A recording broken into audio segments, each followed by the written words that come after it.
one important involvement that we've had between with our biological standards program is with permitting.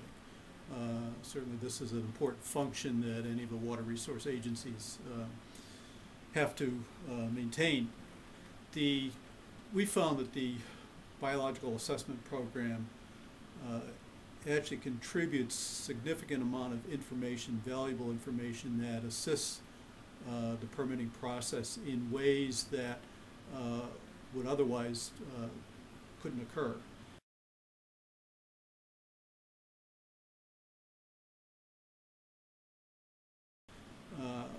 In our state, we have a lot of interaction between the monitoring and assessment people, the people doing the biological assessment, and the permitting people, our compliance people, our enforcement people.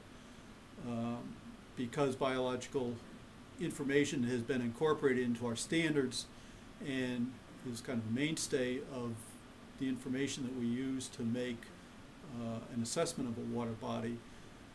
Likewise, it needs to be built into the permitting system as well. That information needs to be used and contribute to the design of permits. This occurs in a number of different ways. The initial interface with our permitting group occurs when they usually will give us several years in advance of a permitting exercise, kind of a list of facilities which they intend to permit in the next few years. At that point, we review the information that we have, determine what additional information we have, look at status of the water bodies involved to see whether we have good current information and whether those water bodies are attaining all of the standards which are assigned to them. At that point, a lot of the focus, of course, goes to water bodies which are not in attainment of water quality standards, water bodies which are potentially undergoing a TMDL document development, and determining what the stressors are and how those might be built into a permit.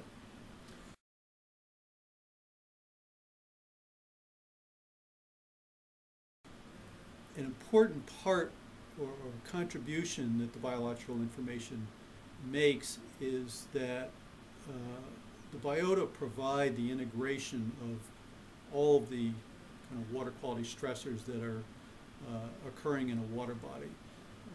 We have a fairly finite list of chemical standards, a finite list of technological or technology-based limits which need to go into permits. So we rely considerably on water quality effects, and particularly effects on the biota, to determine what else needs to go into a permit.